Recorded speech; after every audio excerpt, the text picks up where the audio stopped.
Alright, we live and just let everybody see that we on. Alright. You know what I mean? For the one watching now later, I think I tagged you too. I'm pretty sure I tagged you, didn't I? Okay, did I? You did on the fly. Yes, you did. Okay. Make sure I I want tagged to you. share it. Alright. Yep. For those.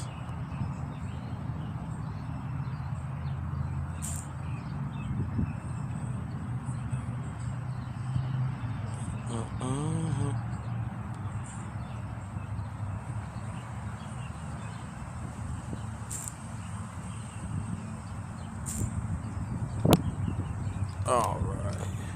Hold on, I don't want to take your head out. Other than that, Miss Mia, get started on one pressure time. You know what I mean? Sure. Feels good out here too. Yeah, it feel great. It feel real good. You know what I'm saying? Yeah, I see right here. Whew. Before we get started, I just like to say thank you very much for being able to give me a chance to talk with you. Because like I said, I've known you for a while, long time. You know what I mean? We're not old. I'm just saying I've known you for a long time. You know what I'm saying? We're not old, and you know what I'm saying. This is a blessing. So thank you very much for because this is my first time back on Facebook Live doing this. And I wanted to talk with somebody because usually I was like talking to artists and stuff like that. But I wanted to talk with somebody that that is honestly doing something. And I ain't saying nobody else I ain't talked to honest, but somebody who's doing something that's driving a little more deeper into the community and driving a little more deeper into their roots and what they really believe in. So for the people that's watching now, and the ones that's watching later, and the ones that'll pop in and pop out. I am Cooks24. This is Cooks24 Podcast, and this is On the Spot with the mother, the author, certified coach, psalmist. And I'm gonna ask. I want to ask you about that. You know what I'm saying? Minister and very good person, Miss Tiffany Lamia. Yes. How are you doing, ma'am? I'm well. Thank you for having me. Yes. Thank you for being able to come down. You know what I'm saying? Plus, little Tiff here too, but Yeah. she busy. You know what I'm saying? She roaming. You know what I'm saying? We at the park. It's a beautiful day, and you know what I'm saying. I wanted to have you out here in the midst of the day so we could talk about what you do, how you do, some of the things that you went through to build the strength that you have. So, like I said first, same question I ask anybody, anytime I ever interview, how you doing? You know what I'm saying? I'm blessed. I'm great. Happy, at peace. Just embracing life, embracing the journey. All that good stuff. Happy to be alive. Yes, very happy to be alive. Very. Certainly happy to be alive. You know what I'm saying? Very happy. Yes. And for the people who watching right now, the early ones, please share this too, because we have a message that we are definitely positive message that we want to put out, and that I would like for Miss Tiffany to be heard. She already been heard, but some of the people that I know ain't heard you. So they gonna listen today. You know what I'm saying? So please share, please like, please leave a good comment, thumbs up or anything. So here we go. Miss Tiff, you know what I'm saying? I always know you, Tiffany, but I always used to hear Mia. I always used to hear Mia, you know what I'm saying? So, how we know each other is, I was class of 98, so you were... 2000. Okay, so you was just right behind me a little bit.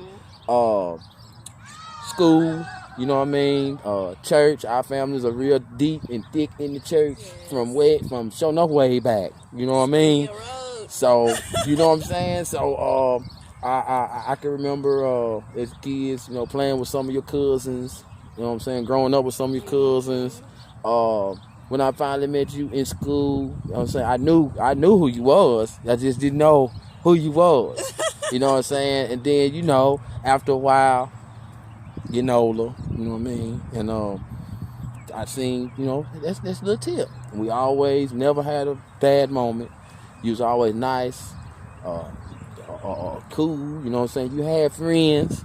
I know you had friends, but reading into your story, it was different in your shoes. But we gonna get there. We gonna get there. You know what I'm saying? So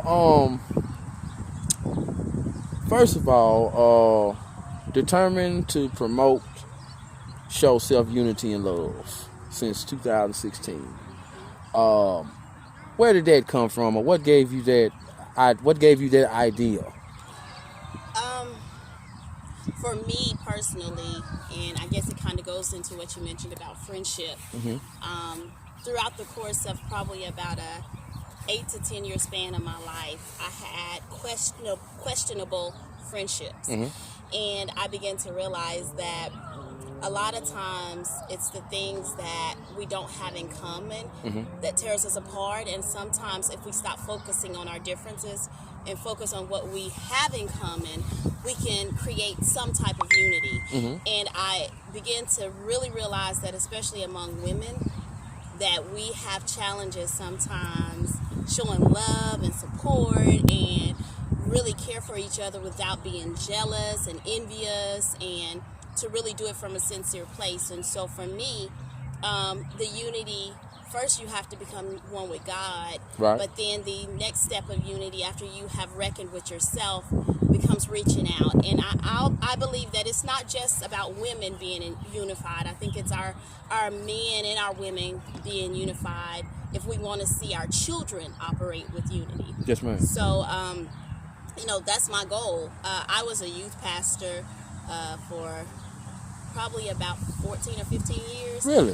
Yeah, spent a lot of time pouring into youth for them to go back home and their homes be in disarray. And so I had to realize that until we can begin to fix the homes, fix the individuals, the parents in the home, we won't really be able to repair broken children.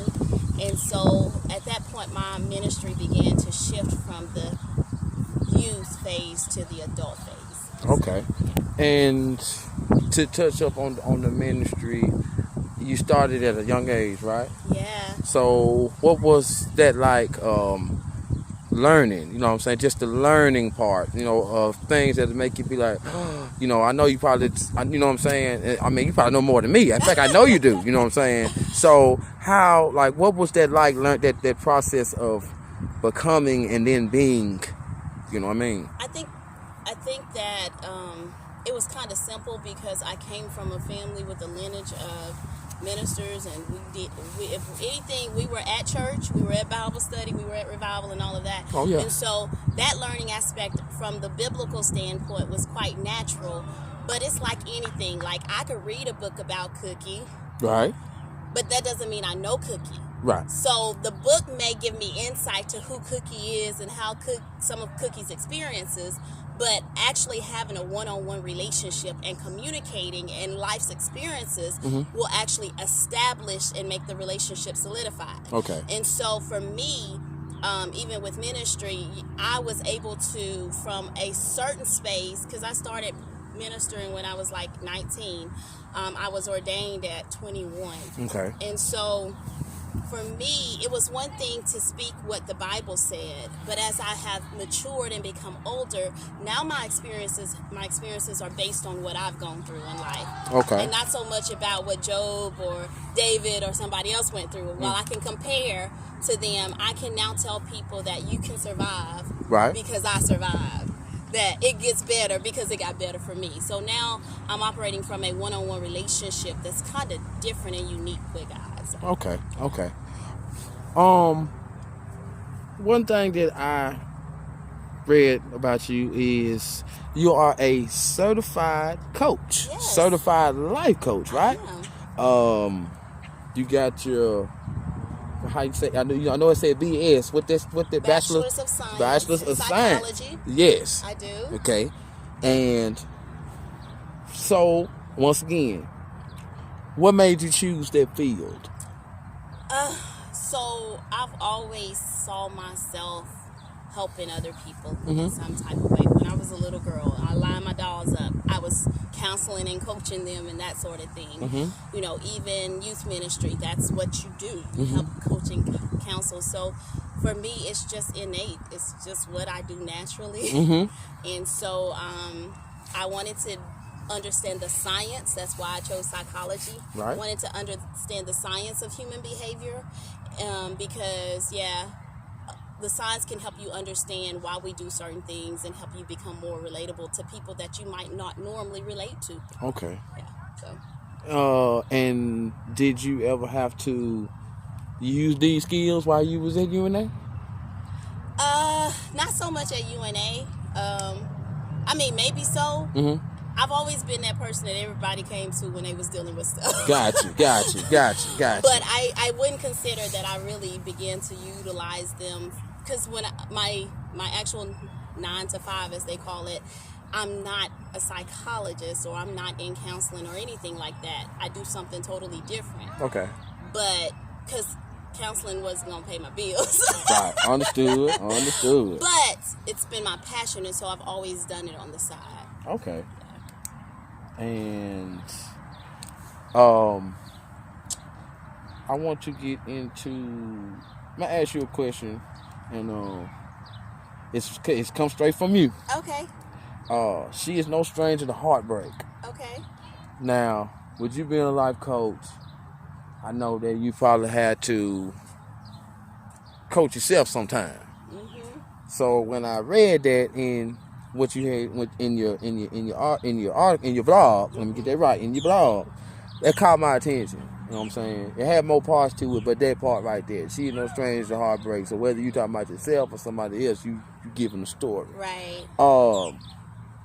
You ain't got to tell no personal none, but just give me an example of that part of that description that you put in there. Like I said, there was a period of my life where I experienced rejection, where I experienced heartbreak at the hands of somebody that I thought I was going to spend my life with. But honestly, and I tell everybody, before somebody else can break your heart, you have to give them permission to. Yes, ma'am. So a lot of times we end up breaking our own heart and we don't realize it by what we accept and what we allow. Yes, ma'am. So for me, what I experienced during that span, which I talk about in this book, The Other Woman, literally was, it was a shock. I never thought I would go through that, but I realized that I had to go through it to become to get where I am now and to become who I am right now. So, it helps me to be, relate to everybody. Somebody cheated on me. Okay, right. We can get beyond that. I went through divorce. You can get beyond that. Right. There's love after that. There's life after that. There's happiness after that, and you don't have to settle for abuse, any kind of abuse, emotional or anything. Do you, and I'm just asking this because I'm curious. Okay. Do you think or know or that what you just said about, you went through the divorce and stuff like that, could a coach like you help somebody not go through the depression part of it? You know what I'm saying? Because to me, it sounded like you really bounced back, but it took you, your time period. Right. But the way you are now, I know you wouldn't let that happen again. Yeah. You know what I'm saying? So what I'm asking is, do you believe that whichever on each side could, if they could understand like you understand, that they could not go through the depressed part? I think it's about your mindset and your mentality. There are some people that have to have those bumps and bruises because they just won't listen to anybody, what anybody has to say. And then there are others that listen and take wise counsel. And so it really depends on the person. I do believe that there is a period where we all have to grieve divorce, where we all have to grieve heartbreak. But I do believe that some people waddle in it for so long because of self-pity. Okay. And they could come out sooner than they do. Yes, ma'am. Yeah, okay. For sure. Okay. I just wanted that, just, you know what I mean? Because that just was, it's interesting to know. You know what I'm saying? You being a mother. Yes. I'm gonna segment into this. Okay. You being a mother, and I'm a father too, you know what I'm saying? There's things that my daughter do that, you know, she 20, so it's things that she do, she grown like, you know, but still, I'm dad, and it's things that she do that sometimes it kind of scare me, you know what I mean? So, with you being the mom, what's your overall look on, you know what I mean, how females are portrayed? Because even though you stand up for the strong, you know what I'm saying, the black queens, you know what I'm saying, you stand up for the strong women, period. Strong, head up, you know what I'm saying? But then there's that other side that they don't even listen to what you're saying. If you don't mind, and you ain't got to hold on too long, just give me your, you know, some of your thoughts on, you know, what we see in the media, what we see on the news, what we see on these TikTok videos, what we see on, you know. So go ahead, floor is yours. I think the Bible says we perish for a lack of knowledge. Yes, ma'am. And I think that lack of knowledge of self-worth, lack of knowledge of self-actualization, trying to fit in, trying to be the video girl, trying to be the Instagram model, all of that is a lot of reasons we see behavior being mimicked in not just females but males also. And I think that until we get a realistic perception of who we are as an individual and understand our own self-value and self-worth, not something that is assigned based on the length of your hair or you know how many likes you get on social media, until we really understand who we are as individuals, I think we'll continue to see that cycle. And I feel like there is a voice that is missing and through the generational gap in God. You know, over the last year to two, we've seen many of our patriots transition. Cicely Tyson and Maya Angelou, and you have people that are trying to rise up and be that voice right now, and you have a generation that's saying we don't want it. And so honestly, it's sad, but until those kids get to a place of pain where the streets isn't giving them what they want, where they're not getting the fulfillment out of life and come to themselves, we're going to continue to see it. And it's unfortunate, because I feel like the media really, the entertainment industry really play on that kind of stuff, and they make that seem like that's what they want. On the reverse side, I also feel like our men have to stop applauding it, because most of the time those women in particular are just looking for attention. They're mostly looking for it because maybe their dad wasn't there, so they're looking for it from a man. And so we need our kings to stand up and stop applauding it, stop sliding in their DMs, stop giving them 13,000 likes on IG. That's what we need our men to do, and start applauding the queens, or start applauding the women that are fully dressed and beautiful and classy and sexy, you know, so that we can begin to show them, because a lot of times they haven't seen anything different.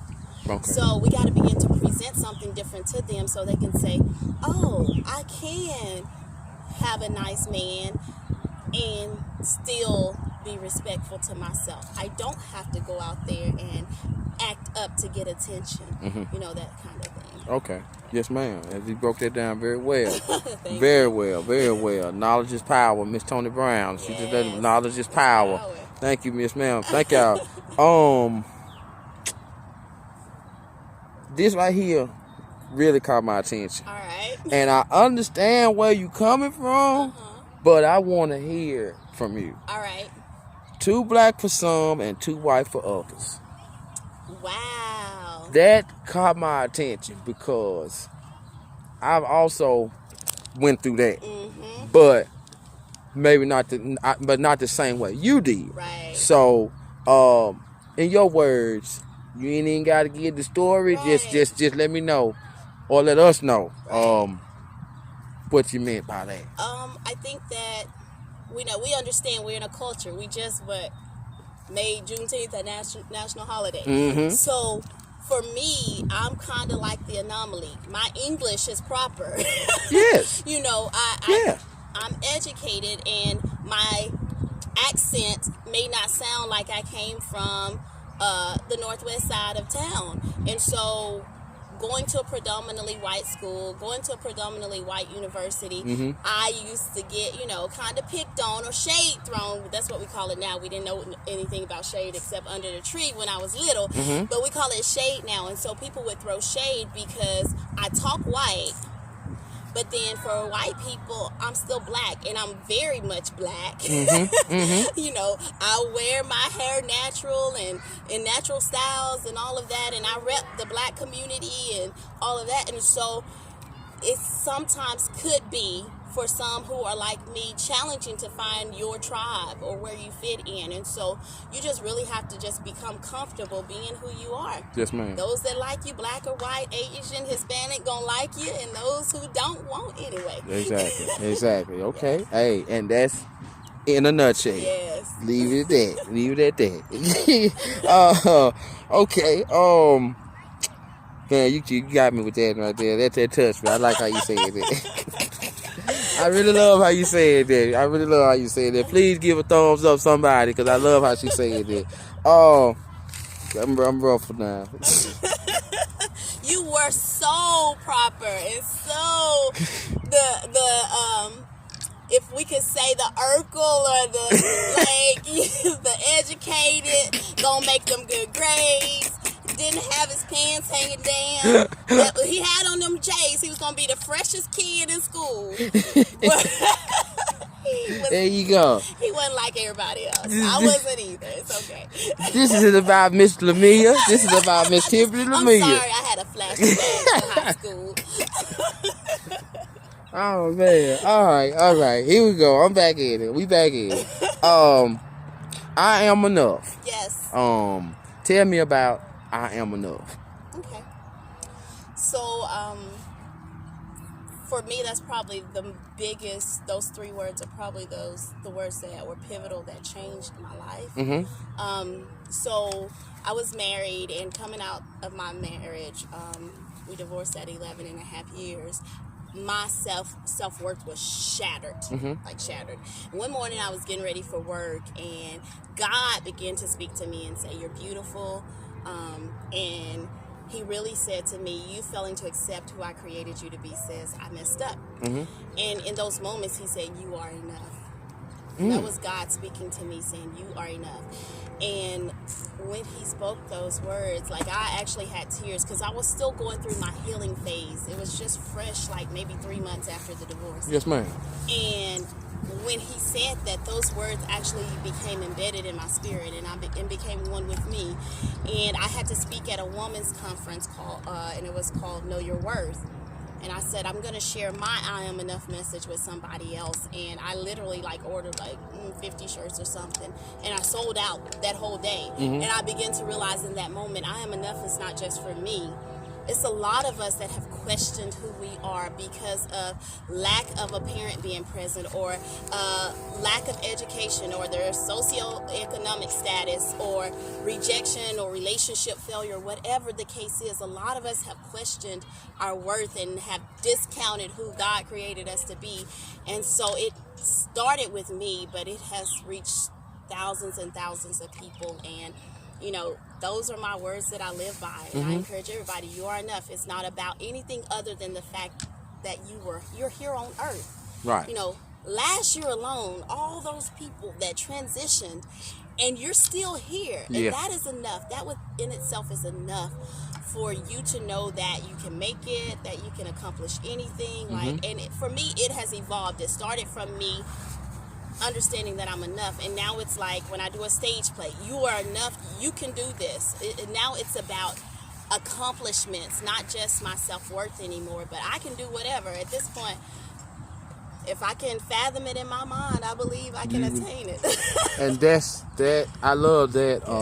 I love that positivity, because I try to stay as positive as I can myself. I slip up sometimes. Everybody have bad days, you know what I'm saying? But being able to take a deep breath and think, and look at left and right, and make a valuable decision that's gonna help you. You know what I mean? Because sometimes you can cloud your mind on your own. Right. Like you can make yourself mad. Just Mm-hmm. so. I'm also with the I Am Enough also follows the love triangle movements. The love triangle. Now I ain't reading. Tell me what that's about. All right, so I have an amazing team that God has blessed me with. And, we were starting to really work on branding, and for me, I learned that love doesn't start with someone else. It starts with God. Okay. And it starts within yourself. So I had this pivotal moment. I was teaching the kids at Bible study about 6 years ago, and I was telling them, that the 2 commandments that Jesus gave us was that we love God and that we love our neighbor as ourselves. Right. When I read that as, and I had read it for years and years, I began to understand that as is an equivalent. It's not a before you love yourself, love everybody else. It's I've got to master loving me before I can really, truly love my neighbor. Right. And so for women in particular, we've been taught that we put the husband first, or we put the kids first, and we put the family first, and we put everybody first. And if we're doing that, when it's time for somebody to pour into us and they don't, we get mad and frustrated and angry, and we're like, and that's because we were never supposed to neglect ourselves while trying to love somebody else. Okay. And so now what I've learned is when I get to the place where I love me, loving you is easier. Because I'm loving me with grace, I'm loving me understanding I'm not perfect, I'm loving me in all my imperfections. And so if I love me with my imperfections, now I love you with your imperfections. I'm not expecting too much of you. Like, I'm giving you a different level of love, and it's better. And so a lot of times we miss it because I think I'm supposed to love you, love you, love you. But I can't really love you until I love me, love me, love me. And so the love triangle is threefold. Love God, love self, love others. And so at the conception of it, I decided that I wanted to start with women. So I reached out to a bunch of different women that I know in North Alabama community, business owners, all different walks of life. They were all black women, some married, some single, some with kids, some without, all kinds. And I wanted to do a shoot where I showed us united. We all had on the same color, but everybody chose their dress based off of their personality. Everybody had their own hairstyle. We weren't competing with each other or doing anything. We were literally focused on loving God, ourselves, and everybody else. And so that is what the love triangle is about. I believe I'm a play on words type of person. And so honestly, God, self, others, GSO. Man. Oh. Hey, you know your stuff. You got me fumbling over here. You know your stuff. I'm very impressed, Tiff. I always know you was gonna be somebody. You already was somebody now. Don't get me wrong, but I knew you were gonna elevate once high school was over with. I knew you was gonna, you hold on, this is the best way I can put it. You ain't gonna settle for less. You never was a settle for less person. Even in school, you was smart as all get out. You ain't gonna settle for less. Smart people don't settle for less, you know what I'm saying? So I wanna give you your flowers while you sitting right here and tell you're good, you're a good one. Thank you, you're a good one. And you teaching me something, you know what I'm saying? You teaching me something too. So don't think I'm just asking questions, getting answers. You teaching me something too, okay? So I want you to know that. I read that on one of your blogs where you said, actually this was on, I think this on your website. Okay. A firm believer that you might reap the benefits of your story, but God gets the glory. Absolutely. For somebody who might not understand that, what you mean?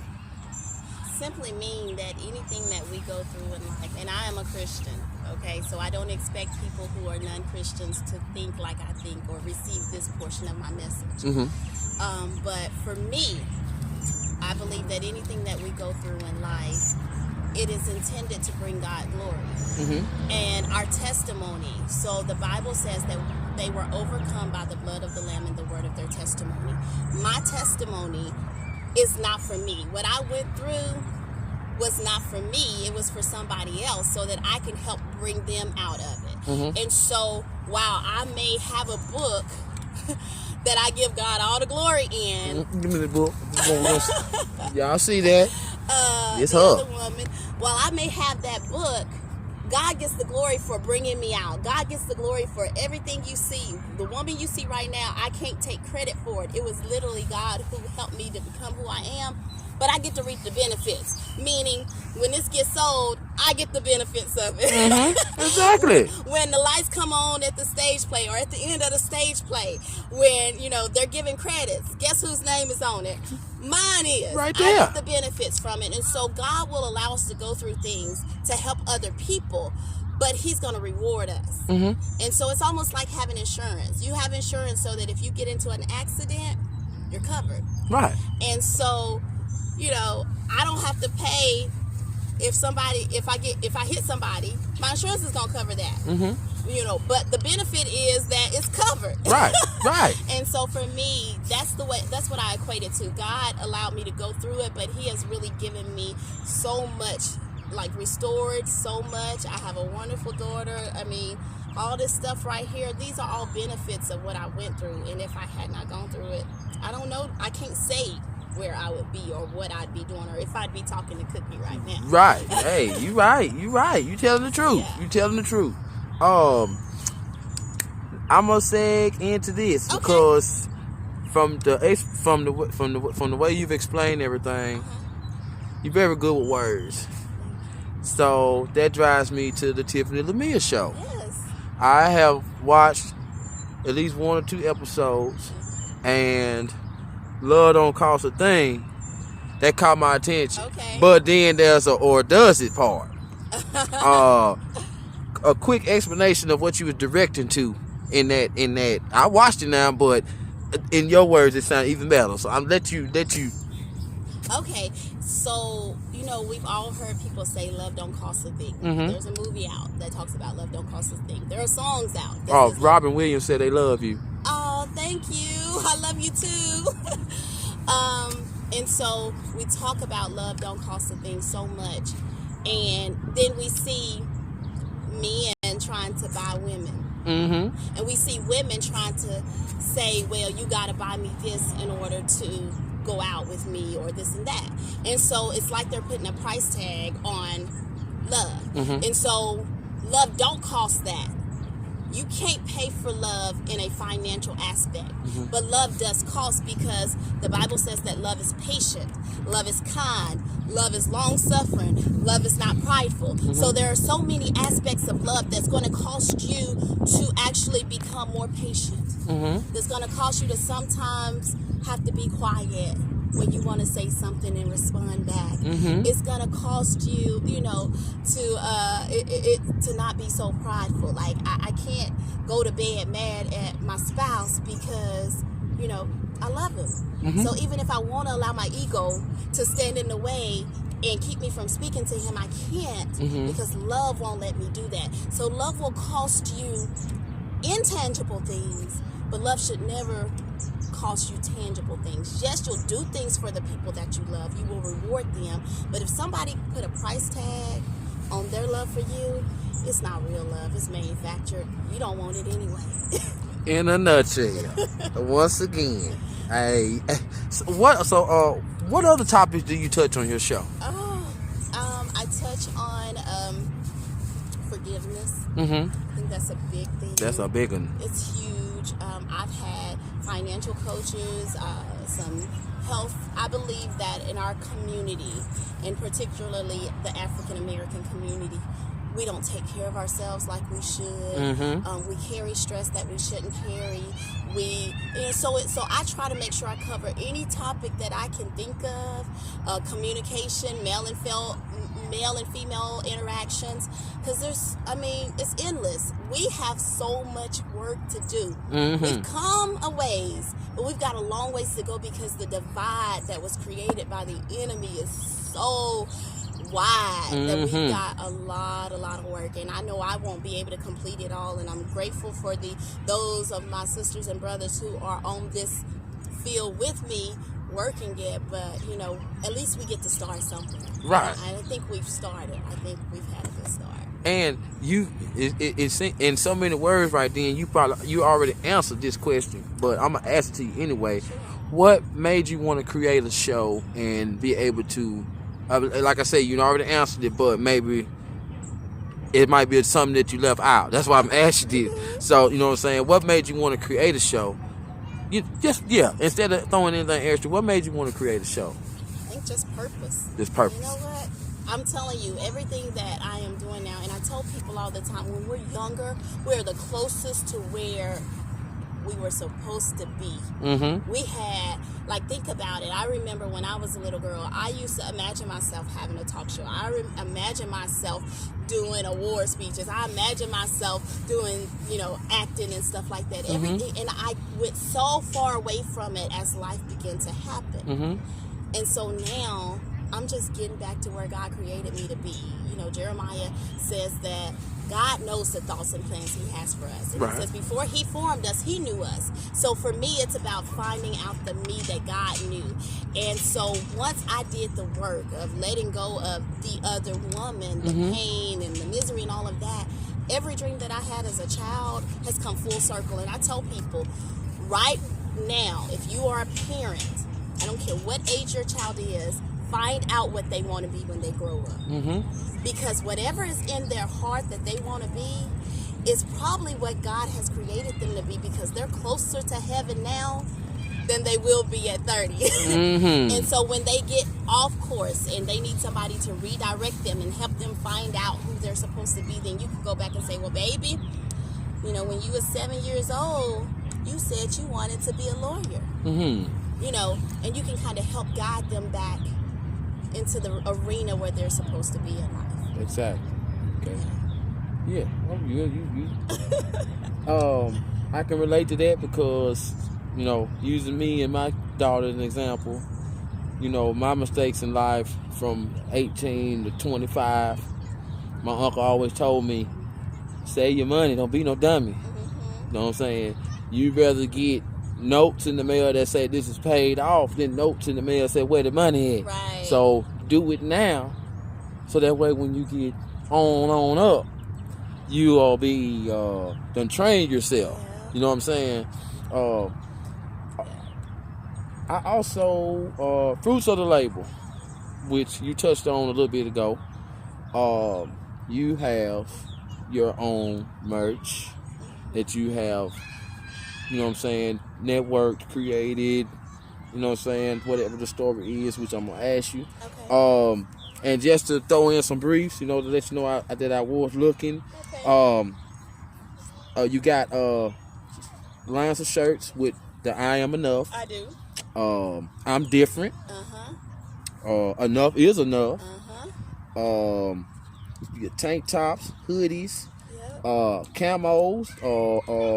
The tank top one I like the best because the way you got the design on there. I think it said enough is enough this way, and then it's this way. And I know it. That's it. Okay. But what caught my attention first was the heel. So, and I see you brought that with you. So let's look at what you and give us the story behind this heel. Let me give him a little closer. I'm sorry, Latia. So actually, let me just first. one of the other things I've always wanted to do is fashion. Okay, I love fashion. If anybody know me, know I'm gonna try to dress. I love a shoe. I love some clothes. I love something different. And last year, while we're in pandemic, I was quiet. I wasn't filming my show or doing anything. I was just in meditation. Where do I go from here? One morning, I don't know, 1 or 2 o'clock in the morning, God woke me up with shoes. And I was like, oh, goodness.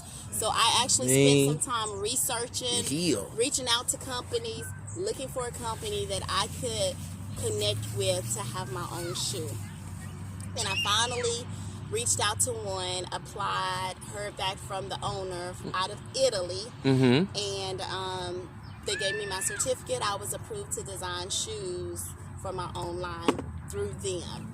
So these are actually Italian leather. I mean, like handmade, very, very good quality. If you rocking, any kind of Italian shoe, the sizes are like 37, 38, 39s, that sort of thing. That's what this is. And it's a high-end shoe, Yes. It's a high-end. Yes. I was a little bit nervous. You was? Because I wasn't sure who could afford it, Okay. I mean, I was expecting a shoe maybe $100 or less, but this is a couple of $100 shoe. But I released it in obedience to God, and within 48 hours, I had sold the number I needed to put the shoe into production. God bless. That's what's up right there. And so, which I had to have at least 7 to go into production. So within 48 hours, 7 pair had been sold, and more since then. And so I own the rights to this shoe 100%. Nobody else can create it through this company. It's mine.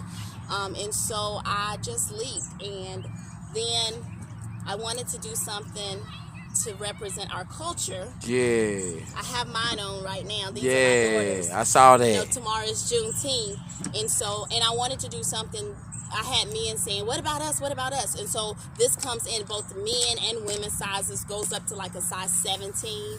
And so I leaped, and I released this one. And once again, I was like, okay, men don't really, they buy J's and stuff like that, but this shoe ain't got Jordan or Nike on it. Yes. But I was surprised at the people who bought it from different states.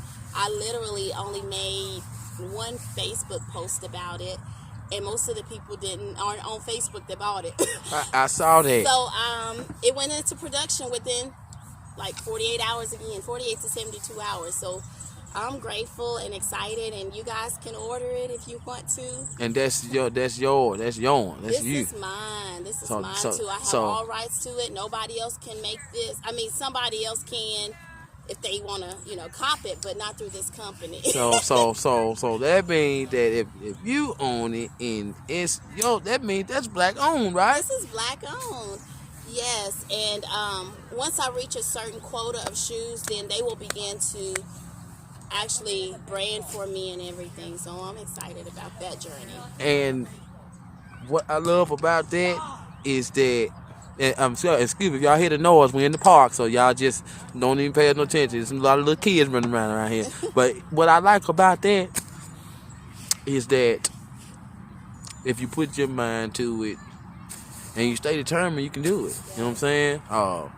And once again, I gotta congratulate you for that. Like, I mean, you got a heel, and you got an athletic shoe, and you got a book, and your mama, and you work. Yes. So can't nobody else say that they can't do it.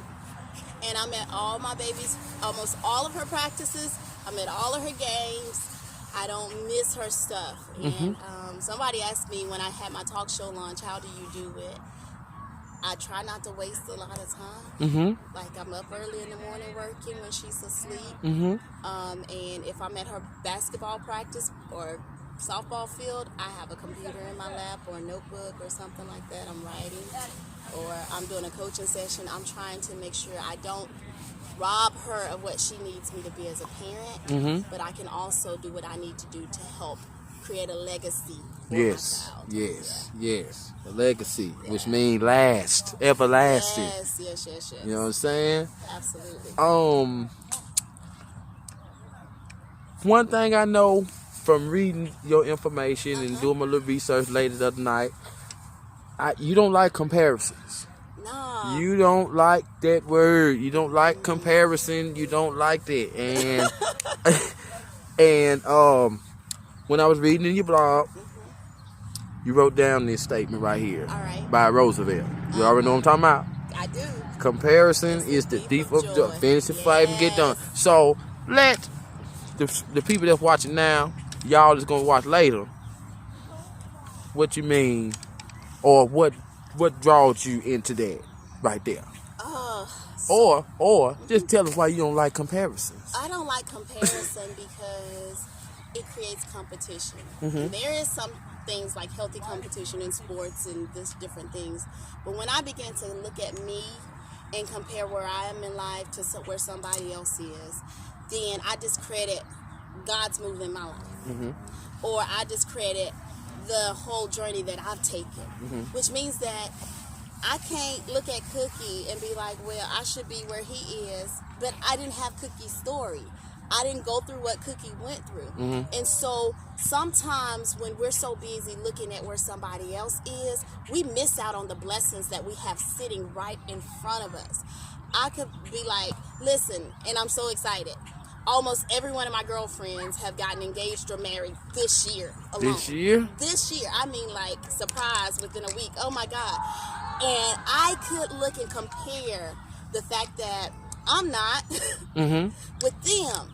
But if I do that, number one, I'm missing out on celebrating them with a genuine heart and spirit. And Lord knows I love having girls' trips and bachelorettes and all that. So I would miss out on that. It would take away that joy. It would take away their ability to really be in their moment. And then it would take away me being able to appreciate that I ain't got to worry about going home and, hey, babe, what you want for dinner? Or, hey, can I go talk to Cookie? Like, I'm just where I'm supposed to be. And so when we stop comparing who got more money or who got the biggest house or who, any of that kind of stuff, we can begin to really celebrate each other. Right. And we can really appreciate where we are. Yes. So that's why comparison is like, nope, stay in your lane. We ain't got to compare. Right, You do right. you, I do me, we do we. Good. I thank you for explaining that. Because you definitely make sure that you let it known when people look at your website and they look at your blogs, when they read, you definitely let that be known. You know what I'm saying? And you definitely have overcome some things like that. And moment in time of celebration, you felt awkward at times.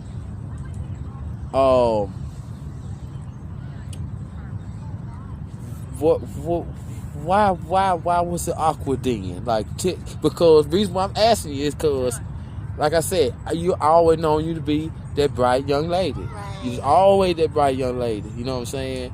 Because so we had a different branch of folks in school when we was going to school, but you was always, nobody said nothing bad about you. You know what I'm saying? Yeah. You know what I mean? If somebody mess with you, you'll fight back. Right. You were no chumps. So. But the celebration, like the moment you got awkward, what made you feel awkward, if you don't mind? Probably number one, I'm still a bit of an introvert. Okay. So Okay. that probably has a lot to do with it. And then a lot of times we're taught that if you're excited about stuff, you're not humble, which is so inaccurate. I can be excited about all these things that God has done in my life and used me to do because I'm giving him glory. The pride comes in when you feel like your hands did it all by yourself. So I just had to find that balance, and I'm still not used to For real? Yeah, like I still blush when people compliment me in person. But how do you fight through that, or how do you mash through that, like when you do your shows, or like like when it's a switch, I think. Okay. Just being real and transparent. Okay. I don't have it all together, so you won't hear me present a perfect person at all, but it's a switch. When I'm in my element, it's just what I do, and then when I'm out of my element, I'm just this chill, quiet person. So they call them ambiverts now. We didn't know we knew introvert and extrovert growing up, but now there's a new word called ambivert. It's somebody that can be an introvert, or normally an introvert, but they can be an extrovert on demand. And so that's who I am. So I can be in a crowd, and honestly, I'm better in a crowd than in a small group. Okay. I'm real quiet in a small group setting. That's understood, because you be observing. Yeah. Looking at what's going on, making sure folks listening and going on. Yes. Yeah, I got you. Okay. Let me see. It's imperative that we operate in precision. Just so I know if I'm doing the right thing. Explain. For me, and Okay. I think that everybody's journey is different, so you can't use someone's exact blueprint. Okay. But for me, I believe in precision. Everything I do, I want to do it with a spirit of excellence. I want to make sure I paid attention to the details. I don't want to do anything prematurely, because I feel like when we do things just by happenstance, I mean, there are things that will naturally happen beyond your control. But when you are unprepared and you try to do something outside of the right time, it's harder. And so, like, when I released the stage play in 2017, that was probably one of the most precise things I've ever done, because everything, the music, the lighting, everything has to be on demand. And so for me, I understand the importance. A lot of things happen that we don't see behind the scenes in life, period. Whenever you start a business, there's a lot of work that go into it. And so if you're trying to compare and do what you see somebody else do, you don't understand the whole process. And so you see the glam, you see, the people applauding them, you see, you might see what they put in the cash register, but you don't know how much they took out of their wallet. You don't know the hours that they stayed up. And so whenever you are doing something, you have to operate with precision. You need to know exactly where you're going. You need to know what your goal is. It's like having a business plan. Right.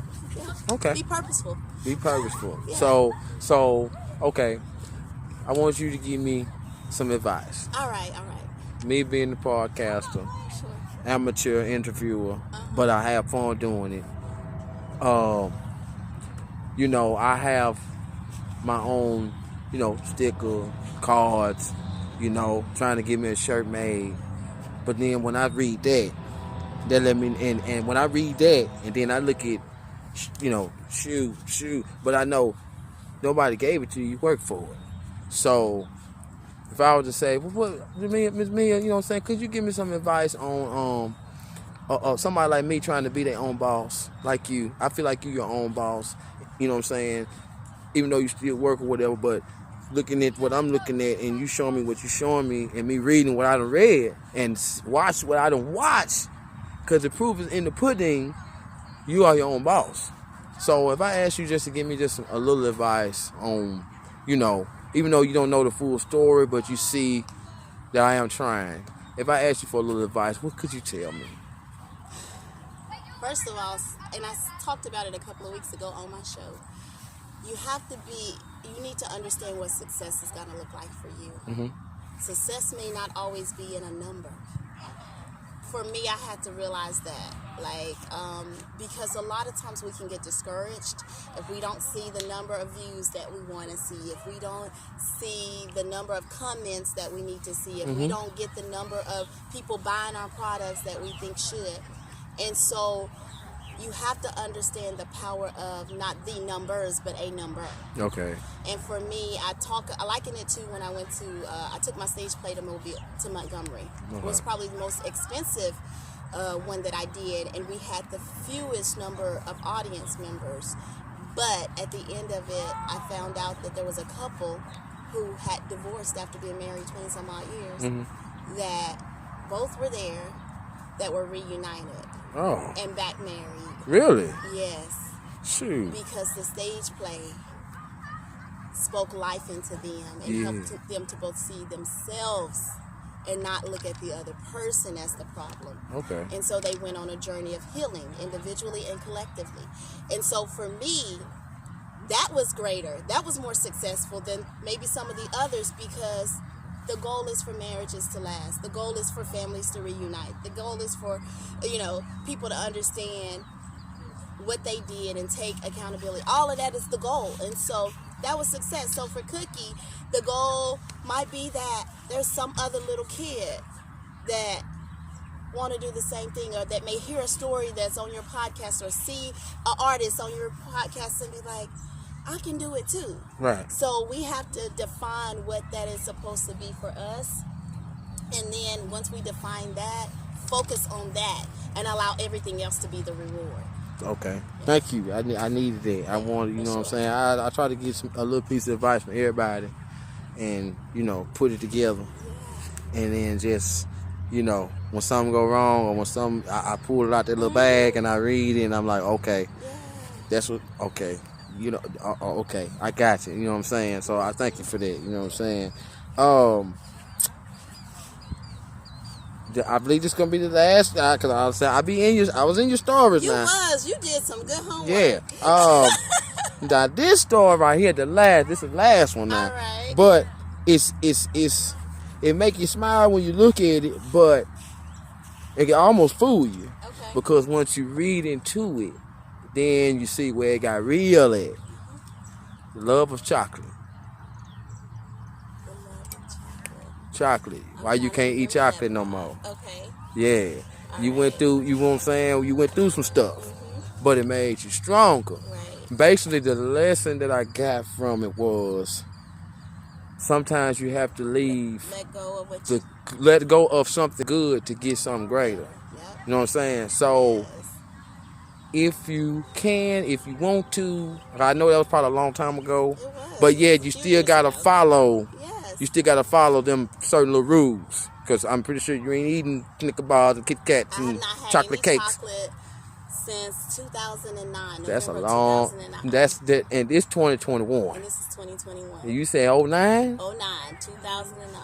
Huh? I just ate some chocolate last week. You know what I mean? Little tip. I'm sorry. And the story was good, but you know, like I said, you had personal stuff go on. You know what I'm saying? So that's, like I said, it's your business. Right. So the lesson out of it, could you touch on that just a little bit? Sure. Okay. Sometimes in life there are things that may bring us gratification. Like for me, I love chocolate. When we was in school, we had break. Yeah. 10 o'clock, and they sell Kit Kat bars, and Yeah, Reese's Cups, and Snickers, yes. and all that kind of stuff. And I used to love getting my chocolate all the time. And I realized that as good as it tasted, it was doing something inside me that was unhealthy. I liken that to situations in life. There are some things that we do that may be pleasurable, but are doing some unhealthy things to our spirits, to our minds, to our hearts, and our emotions. And so while it's good for the moment, it's bad long term. And sometimes when we let go of those things that we like, we end up with stuff that we'll love. And so I don't eat chocolate, I eat caramel. That's still good. And caramel is good, and it doesn't have the caffeine and all that. It's not doing to my body what chocolate did. But I tell that to people because sometimes it hurts to let go of what you have always had in your life. I get it. Heartbreak, especially with relationships, toxic. Because to me, chocolate was toxic. Okay. And so a lot of times we have toxic relationships and we know we need to let them go. We know we need to break up with these individuals. We know we need to detox and purify ourselves, but it tastes good. Yeah. But you have to decide that I don't want just what tastes good. I want what is good for me. Right. I actually want what is great for me. I want the best out of my life. And so if that means I got to walk alone for a little while, for a season, hey, let me walk. Let you walk. You know, and so for those, especially women, I know men go through it too, because actually, honestly, most of the people I coach are men, not even women. Really? Yeah. And so I know men go through a lot of heartbreak, but I say if you can let go of what you think you want, you'll see that what you actually need is much better than what you wanted in the first place. In a nutshell. Yeah. You know what I'm saying? In a nutshell. You know what I mean? Like I said, once again, that story right there was really, like when I seen Love with Chocolate, it took me, like I'm thinking, you know, like, oh, this is finna be a fun story right here. What's she talking about? You know what I'm saying? Like, I'm like, what's she talking about? I told you I'm a play on words. Yeah, and you know what I mean? I was like, man, what's she talking about? Then when I got into it, I was like, oh, for real? I was like, oh, man, okay. And then you get on to the part what make you learn. You be like, yeah, she right. She is right. Because I've got that lesson in other ways before. We have. You know what I'm saying? From a career choice, a job, or whatever you thought. That's it. You trying to hold on to a job and they mistreating you and all of that, and you're afraid to step out and do your business or whatever the case is. You know, once you get past fear, you find success. Yes. Like, Yes. You find success. Yes. Because fear is an illusion. It is an illusion. Illusion. Yeah. And most of what we fear never ever manifests. Mm-hmm. And so, yeah, like I'm telling you, I know something about fear, and I know what it's like to leap over fear, Mm-hmm. and that's why y'all see all this stuff right here. Yeah. Yeah. Go. Yeah. Show. Yeah. Let me show y'all my shirts. Show her shirt. I am enough. She told you what it meant. Yes. I like that. Thank you. Yes. And I think this is the one you was talking about. Yeah, tank top. Yeah, I like that design. How you It's a got crop that? top. I'm Yeah, different. I'm different. And I know it. Yes. I can hear my mama saying that. Yeah. It's real.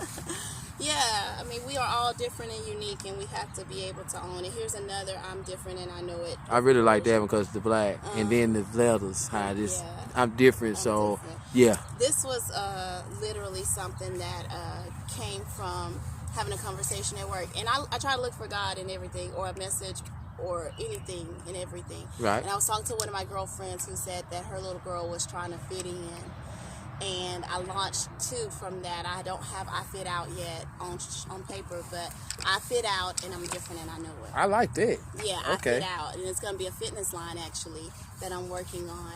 So that's going to be coming soon. But my children's book that is going to be released within the next couple of months is called I'm Different Too. And it's teaching our kids to value their own differences, and it's okay to fit out. It's okay if you have curly locks and chocolate skin and all of that. It's okay. You just got to be able to love you. Yes. Appreciate who you are. So. And I don't want to go away from the subject. I just want to ask you, because you mentioned the book. With you being an author, what's the time period for you to start a book, finish a book, or is it ain't even about the time? It's about what you know what I mean? It's about the material. The first book took me. I actually started writing the first book in 2004. Okay. But the meat of that book came from 2015 to 2016. Okay. So it took about 8 months to write that one. The second book, it took about 6 months to write. Okay. The children's book, I wrote it in one night. Like, woke up in the middle of the night, didn't go to sleep with it on my mind, had never thought about doing it, and when I woke up, I had a book. Okay. I'm gonna stop you right here because here come that train. Sure. So the train coming by, y'all. So give us a second. What's up, train? All right, man. You know what I'm saying? I know.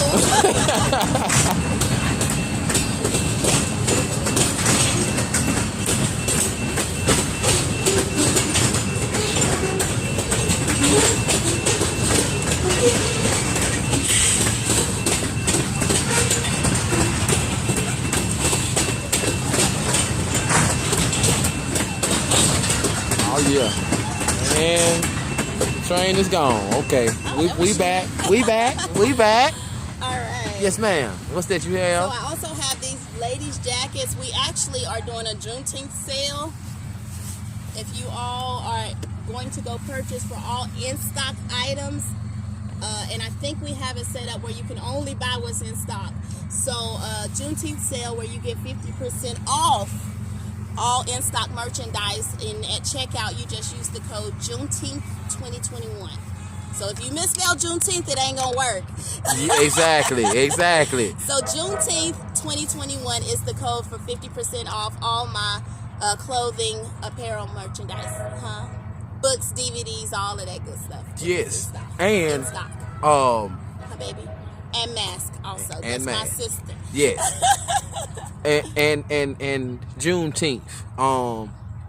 How excited are you about it that now we supposed to been celebrating Juneteenth, but now that we officially are, and I'm still learning myself. Right. From the things what is it like for you, black female, being able to represent as well as celebrate. And I feel like you will be a major one to let people know, celebrate Juneteenth. So, the floor is yours. Tell me. You know what? I was actually, I'm a manager at my company, and so I was talking to one of my team members, and I was reading a culturally diverse statement that they made. They actually did an article about Juneteenth. Mm-hmm. And, unfortunately, last year, for our people, it was a very tedious year.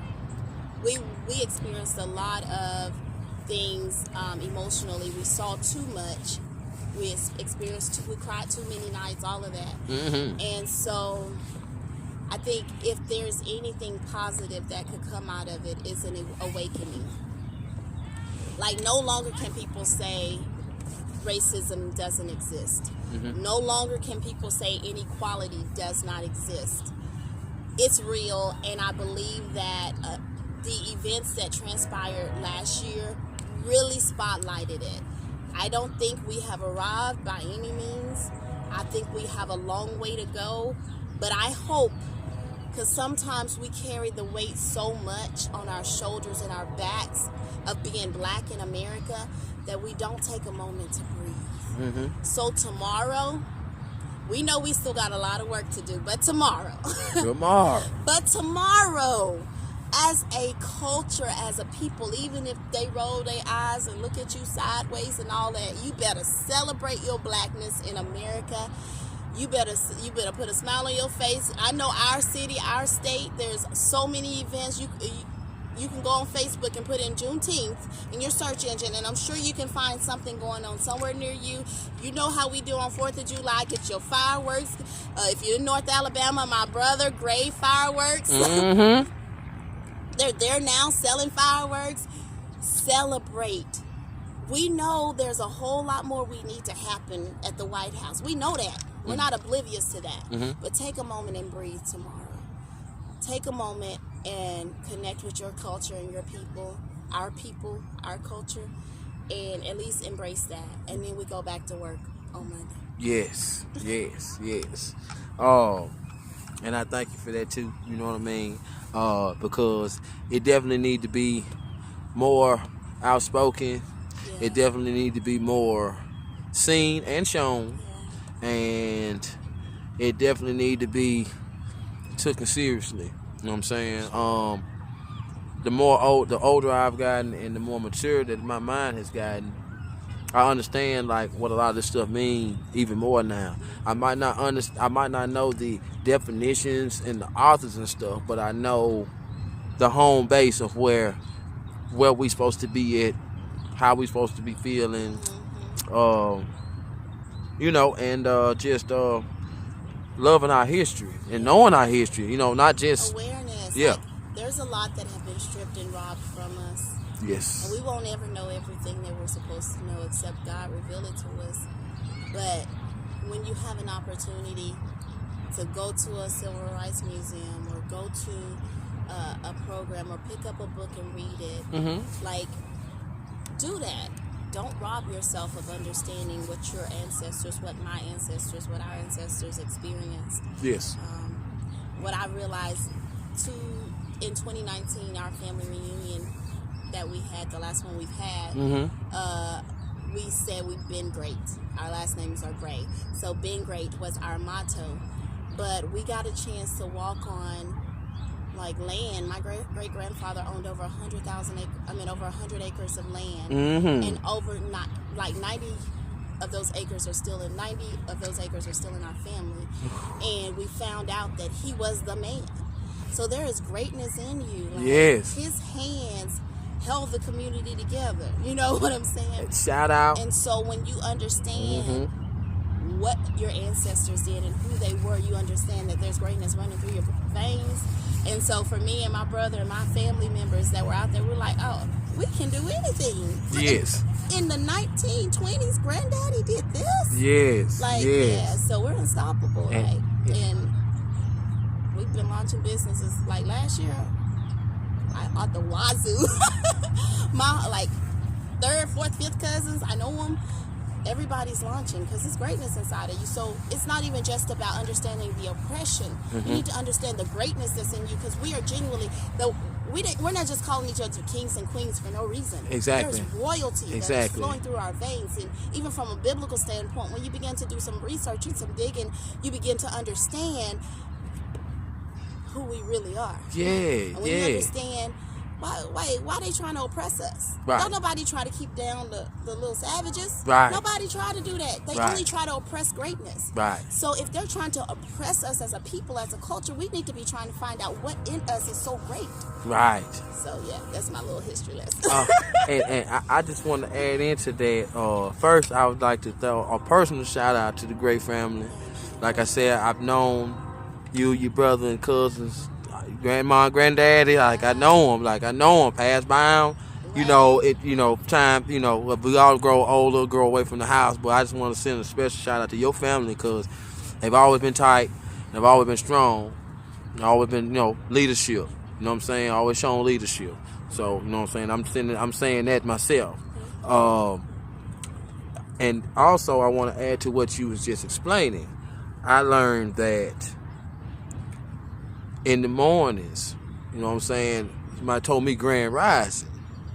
And he's like, Grand Rising? He's like, yeah. He said, Grand Rising meaning like the ultimate satisfaction of waking up in the morning. So when I see you in the morning, I'd rather salute you for rising up. So I'm like, what about good morning? He said, well, if you think about it, when you're in the morning, it's like, sad. Yeah. So it's like good morning. So instead of me telling you good morning, why don't I tell you Grand Rising? And some people get confused when I say that, or think I'm, being funny or something. But like, no, once I explain it, you'll understand the meaning. Yes. I read where it said. So you just taught me something. Oh, really? Really? But you know what I'm saying? So I have a lot of friends and family members who use that terminology. Yeah. So yeah. Yes, ma'am. And it just makes sense. Grand Rising. You know what I mean? I'd rather give you a Grand Rising than a good morning. Right. And for so long, we had to learn that good morning and, the stuff that we learned, like you said. Like the way they put the finger up in church. People didn't understand that was something that they did at a slave auction when the slaves needed to go use the restroom or something like that. Get out of here. We are rehearsing things that get out of here. Yeah, that's what that was. Insulting to us, but we lift a finger up because it says, "Excuse me, I'm just going to the bathroom. I'll be back, master." And so we've mimicked because we brought those things and we don't know it because it ain't in our history books. So you have to research and find out the origin of things, and when you find them out, don't just ignore it. Actually, make it applicable. Wow. It's okay to change for the better. It's okay to change because you know better. Really, I'm finished. I bet you I won't put my finger up no more. Now I'm just gonna say, excuse me. I'm just going to, that's wow. Well, hey, what's the term? Blade, sharp blade. Yeah. Iron sharp iron. That's it. Oh, I'm sorry. I'm so country. Excuse me. I'm country too. What you talking about? All right. Can't wait to get home. Take these shoes off too.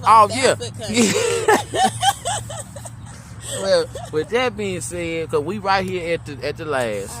All right. I heard you out here know. You know what I mean?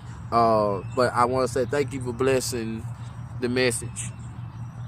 Thank you for blessing me with the messages and the people that watch it now or later. You know what I'm saying? Please share the broadcast if y'all don't mind. Get this message out. If you don't mind, Miss Mia, please let the people know where to subscribe to you at, where to your information. All right. Go ahead. So everything I do is my name, Tiffany Lamia. Makes it very simple. My website is tiffanylamia.com. You spell Tiffany Tiffany and Lamia LAMEIA tiffanylamia.com. On Facebook, it's Tiffany Lamia. On my Facebook business page, it's Tiffany Lamia. On the Tiffany Lamia Show, it's Tiffany Lamia Show. On IG, it's Tiffany Lamia. And on YouTube, it's Tiffany Lamia. Yes. So if you could go subscribe, watch the stage play. We are at over 100,000 views, and I would love to have some more subscribers. Yes. So please follow us. Don't forget to go buy your merch, in stock merch at tiffanylamia.com. Today, tomorrow, and Sunday is 50% off when you use the code Juneteenth at checkout. Yes. Thank you so much. And I have to do this because I know that we get spoiled and overwhelmed with love for Mother's Day. So I want to take a moment and I want to share some love, because a lot of our men, especially our black men, feel a little slighted around Father's Day. Yes, ma'am. But I want to salute you. I want to salute all those daddies out there that held up to your responsibility. You didn't run from it. You may not have been perfect, but you did everything you could. I want to give you a special happy Father's Day. I'm actually doing a poem that I will release on Sunday in your honor, and I want you to know that you are valued and you are appreciated. And just because you get those barbecue tools and that tie and them socks and stuff like that does not mean your presence is invaluable. It is actually invaluable. There's no price tag we can put on our black men being present, not just in the home but in the community. So in case you haven't heard it, in case you didn't know, you are appreciated, and happy Father's Day. Yes, and thank you, because I'm in that bunch as well. Yes. So thank you very much for wishing all of us a happy Father's Day, and I want to thank you again for just being who you are. Like I said, I've known you ever since little bitty, and now you got your own little bitty over here. And, you know what I'm saying? So I am very honored for this, and I want to give you my.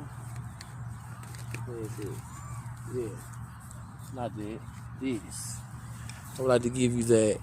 Aww. You know what I'm saying? This is what's up. That's 24. Yeah, thank you. Y'all see this? You hold on to that. Stickers.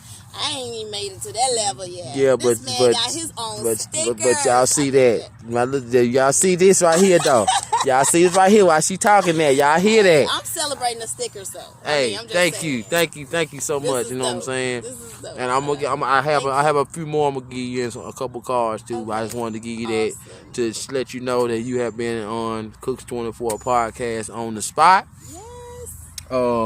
I also want to thank you for bringing love for your mini me right here. She's been very helpful, and she helping on the camera work for her own. So I want to say a salute to her too. You know what I'm saying?